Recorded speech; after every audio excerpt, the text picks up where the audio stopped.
एक शख्स वहां पर, मतलब ये तस्वीरें आपको विचलित कर सकती हैं। हमारी ये कोशिश होगी, देखिए एक बार वीडियो को देख लीजिए दिखाने के पहले, क्योंकि ये तस्वीरें विचलित करने वाली हैं। जो कुछ लोग भागने की कोशिश कर रहे हैं मलबे से, मतलब पैर धंस रहा है वहां पर, लोगों के लिए निकलना कितना बड़ा संघर्ष है, आप कल्पना कीजिए इसकी। मतलब इस वक्त जो तस्वीरें आ रही हैं अलग अलग इलाकों से, इस पूरे इलाके में जितेन, दिल तोड़ देने वाली तस्वीरें हैं। मतलब इतना ज्यादा मलबा सिल्ट ऊपर से बहकर आया है। 8000 से ज्यादा फीट की ऊंचाई पर यह धराली गांव है। हर्षिल घाटी में यह स्थित है। बीचों बीच इसके ये खीर सागर नदी बहती है और वहां के रिहायशी लोग क्या कुछ कह रहे हैं जरा सा आपको पहले सुना देते हैं, जिनके आगे ये घटना घटी है। आपने अपने आंखों से देखा है, क्या कहेंगे इस पे? आज दिनांक 5/8/2025 को ठीक 1:30 बजे ये फ्लड आया और इसने धराली में तबाह मचा दिया। बिल्कुल एकदम साफ हो गया है। वहाँ 60-70 लॉस है, वो भी फिनिश हो गए हैं और आदमियों का भी कोई पता नहीं चल रहा, संपर्क किसी से नहीं हो पा रहा है। ये 5 अगस्त बहुत ही गलत है। 1978 में इसी 5 अगस्त को कन्नौड़िया नामक स्थान पर बाढ़ आई थी। आज धराली में जो ये मंजर दिखाई दे रहा है, ये बहुत कठिन है, बहुत अविश्वसनीय, कल्पनीय है, अकथनीय है, जिसके बारे में कुछ कहा नहीं जा सकता है। जी, कल रात से लगातार यहाँ पर बारिश हो रही है, काफ़ी तेज बारिश, यहाँ पर भारी बारिश देखने को मिल रही है। 2:20 में यहाँ पर जो राष्ट्रीय राजमार्ग धराली नामक जो जगह है, वहाँ पर खीरगंगा नदी है जो, उसमें बादल फटने से जो यहाँ पर होटल है, जो गाँव की बात की जाए, जो मंजर था वो एक केदारनाथ को याद दिलाने वाला मंजर है। तो लगभग यहाँ पर जो हम इंसान की बात करें तो लगभग 100 से ऊपर ये इंसान यहाँ पर दब चुके होंगे और कई लोग यहाँ पर। तो हमारे दो सहयोगी इस वक्त हमारे साथ जुड़े हुए हैं। जितेन बहादुर सिंह तो जुड़े हुए हैं ही, मंजीत नेगी भी हमारे साथ जुड़ गए हैं। मंजीत, मतलब जो तस्वीरें आ रही हैं वो दिल दहला देने वाली हैं। बिल्कुल, जल्दी से किस तरह की जानकारी आप देंगे? आपने जानकारी बताई कि कैसे 10 मिनट के अंदर हर्षिल, जहां पर सेना की एक टुकड़ी पहले से रहती है, 10 मिनट में वहां से सेना पहुंच गई थी। कुछ वीडियोज ऐसी आ रही हैं जहां पर लोग पार करने की कोशिश कर रहे हैं, लेकिन इतना मलबा, इतना सिल्ट है कि वो चल भी नहीं पा रहे हैं उसमें। देखिए, बड़ी चुनौती फिलहाल अंजना यही है कि हालांकि सेना क्योंकि हर्षिल में मौजूद थी और वहां पर अब न सिर्फ हर्षिल बल्कि अगर हम जोशीमठ में बात करें वहां पर भी सेना की बड़ी मौजूदगी है। लेकिन अभी शुरुआती जब सेना वहां पर पहुंची थी, करीब 2-2:30 बजे के आसपास सेना पहुंची थी, उसके बाद ये राहत और बचाव का काम हुआ। अभी पिछले 1-1.5 घंटे से बहुत ज्यादा अपडेट सेना की तरफ से, प्रशासन की तरफ से नहीं मिल पा रहा है। लेकिन क्योंकि बारिश की वजह से, बारिश एक बड़ी वजह है जिसकी वजह से अगर हम देहरादून से बात करें, उत्तरकाशी प्रशासन की तरफ से बात करें, तो जो एनडीआरएफ एसडीआरएफ की टीमें पहुंचनी है वो अभी सड़क के रास्ते पहुंचने की कोशिश कर रही हैं। उनके पहुंचने के बाद मुझे लगता है कि और ज्यादा डिटेल मिलेगी। लेकिन जिस तरह की तस्वीरों में शुरुआती जो वीडियो लोगों ने बनाए थे उसमें आप देखें कि कितनी एक तरह से प्रलय जैसी आपदा जो हमने 2013 में केदारनाथ में देखी थी, जब ऊपर केदारनाथ के ऊपर जब बादल फटने के बाद इसी तरह का भारी मलबा पूरी केदार घाटी को एक तरह से तहस नहस कर दिया था, उसी तरह की तस्वीरें इस वक्त यहाँ धराली में भी दिख रही हैं। और अभी थोड़ी देर बाद सेना की तरफ से और जानकारी इसको लेकर दी जाएगी। लेकिन आप देखेंगे कुछ दिन पहले इसी इलाके में प्रधानमंत्री नरेंद्र मोदी हर्षिल पहुंचे थे, जब उन्होंने इस इलाके में बहुत सारे विकास के काम और खासतौर से जो एडवेंचर टूरिज्म है उसको लेकर शुरुआत की थी। मैंने पहले भी कहा कि राज्य सरकार की प्राथमिकता पर्यटन के आंकड़े बढ़ाने को लेकर रहा है। तब उस वक्त ये दावे किए गए कि पूरे उत्तराखंड में हम शीतकालीन यानी कि सर्दियों में पर्यटन के नए रास्ते खोलेंगे। लेकिन अगर मैं अपने अनुभव से कहूं तो 2013 के बाद एसओपी की हम बात करें कि अगर किसी घाटी में कोई आपदा आती है, अगर आप देखें पिछले समुद्री इलाकों को देखें, सुनामी को लेकर सरकार ने जिस तरह के काम किए अंजना, हर क्षेत्र में अब हम देखते हैं पिछले सालों में सुनामी की बड़ी बड़ी घटनाएं होती हैं, लेकिन लोगों को बहुत टाइमली बचा लिया जाता है। ये व्यवस्था उत्तराखंड में अभी तक नहीं हो पाई है कि कभी कोई बड़ी घटना होती है तो कहाँ लोग शेल्टर में रहेंगे। हमारी जो एनडीआरएफ एसडीआरएफ की टीमें हैं वो राजधानी में मौजूद होती हैं, वहां से पहुंचने में अगर ये मालूम है कि मौसम खराब होगा। आप बने रहिए हमारे साथ जितेंद्र भी बने हुए हैं। छोटा छोटा रिएक्शन दोनों गेस्ट हमारे साथ आए हुए हैं क्योंकि हमारे दर्शक भी ये जानना चाहेंगे। प्रोफेसर CS दुबे जियोलॉजिस्ट के तौर पर हमारे साथ जुड़ रहे हैं और ब्रिगेडियर विनोद दत्ता हमारे साथ फॉर्मर सीनियर कंसल्टेंट NDIM के जुड़ रहे हैं। मैं आपके साथ दत्ता जी शुरुआत करना चाहती हूँ। एक गढ़वाल के पहाड़ों पर इस तरह की जो एक वल्नरेबिलिटी, इस तरह की घटनाओं की हम देखते हैं, बार बार ऐसी घटनाएं हो रही हैं। मुख्य 3 वजह आपकी नजर में क्या है? क्या इनसे बचा नहीं जा सकता है और क्या सबसे बड़े चैलेंजेस हैं यहाँ के? देखिए, सबसे बड़ी, आपने बड़ा अच्छा अंजना जी प्रश्न किया है।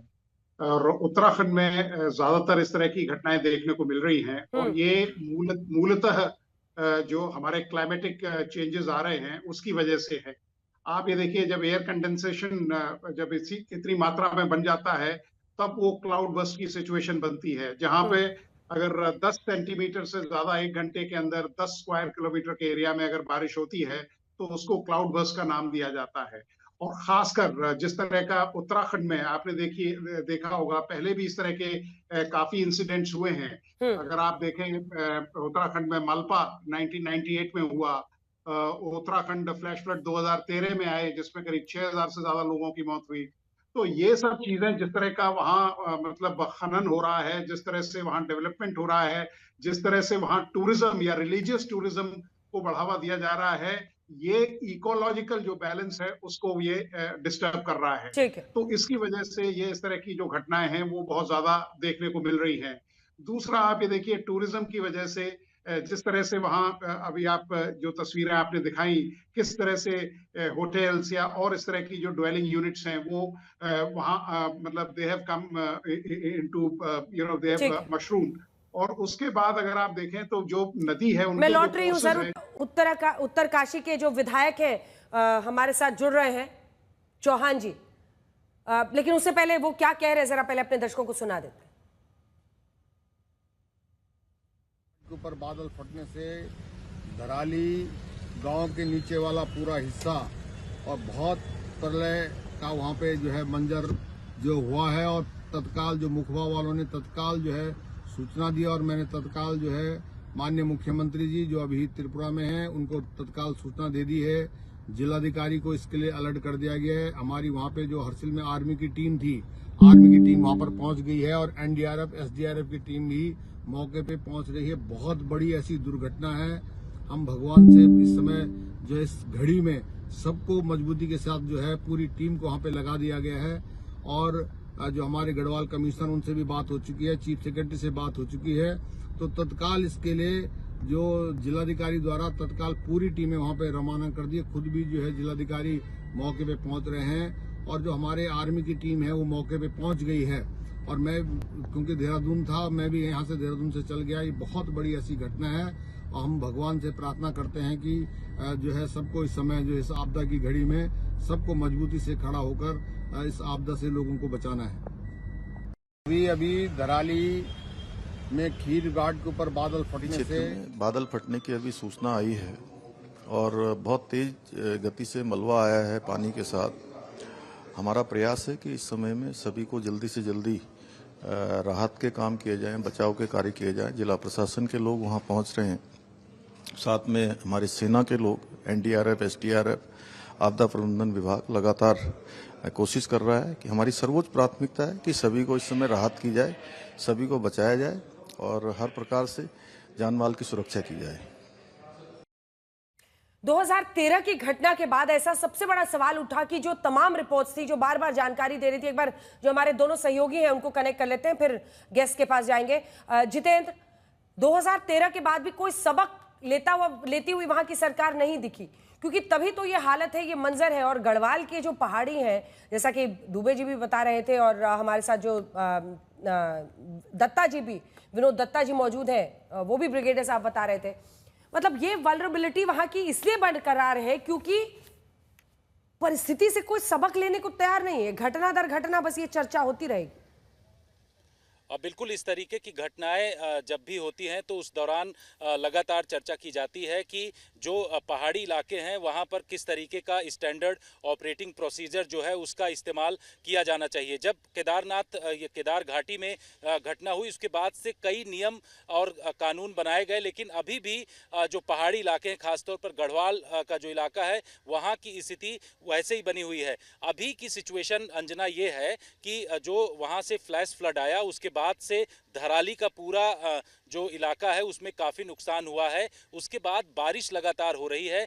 जो उत्तराखंड प्रशासन है उसकी तरफ से कहा जा रहा है कि जो निचले इलाके हैं खासतौर से उत्तरकाशी का इलाका जो कि नदी पर बसे हुए हैं, कई घर वहां पर पानी का जो जल स्तर है वो बढ़ने की वजह से डूब गए हैं, इसलिए उन घरों को खाली कराया जा रहा है। इस तरीके का अनाउंसमेंट वहां पर जो एसडीआरएफ की टीमें और पुलिस प्रशासन के द्वारा किया जा रहा है। कहा जा रहा है कि घर जो हैं जो निचले इलाके में बने हुए हैं तटीय इलाकों में उनको पूरी तरीके से खाली किया जाए, क्योंकि वहां पर भी अगर रात में पानी बहुत ज़्यादा आ गया तो वहां खतरा ज़्यादा हो सकता है। इस वजह से इस तरीके की जो है सूचना लगातार जो उत्तरकाशी प्रशासन है उसके द्वारा दिया जा रहा है। तो ये कोशिश की जा रही है कि जो निचले इलाके हैं चाहे धराली उत्तरकाशी हो, मातली का इलाका हो या फिर धरासू जो नीचे की तरफ आता है देहरादून की तरफ, उन तमाम रास्तों में जलस्तर अगर बढ़ता है तो उसको लोगों को वहां से हटाया जाए जिससे कि किसी को नुकसान न हो। तो एक कदम बढ़ाया जा रहा है और केंद्र सरकार की तरफ से भी यही कहा जा रहा है एनडीआरएफ की टीमों को जो निचले स्तर में जो लोग मौजूद हैं उनको हटाने का प्रयास किया जाए। अगर ज़्यादा बारिश होती है, क्योंकि अलर्ट मौसम विभाग की तरफ से जारी किया गया है कि अगले 24 घंटे तक वहां का जो मौसम है कुछ इसी तरीके का बना रह सकता है। इस वजह से ये कहा जा रहा है कि इन इलाकों में जो तटीय इलाकों में लोग जमे हुए हैं, जिनके घर बने हुए हैं, उन इलाकों को खाली कराया जाए। इस तरीके के बड़े राहत के काम इस वक्त किए जा रहे हैं। ठीक है मंजीत, आपके पास किस तरह की जानकारी है राहत कार्य को लेकर? मंजीत से एक बार फिर से बात करेंगे। हमारे साथ प्रोफेसर दुबे भी जुड़े हुए हैं। प्रोफेसर दुबे, आपको क्या समझ में आ रहा है, और हाल के सालों में अगर हम देखें उत्तराखंड में मतलब लैंडस्लाइड की जो खबरें आ रही हैं और जो घटनाएं हो रही हैं उनमें कई गुना का इजाफा हुआ है।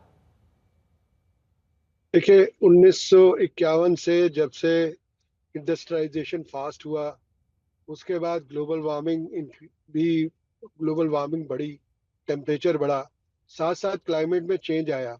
इसके अलावा जो एरियाज हैं स्पेशली जो उत्तरकाशी में, उत्तराखंड में और जो हिमाचल प्रदेश में और पूरे हिमालय में करीब 12 स्पॉट ऐसे हैं, 12 से 13 स्पॉट जहां जो क्लाउड बस्ट है उसकी वो जगह बनी हुई है, क्योंकि वहां पे एक टिपिकल टाइप का लैंडस्केप है जिसे हम ओरोग्राफिक रेनफॉल बोलते हैं।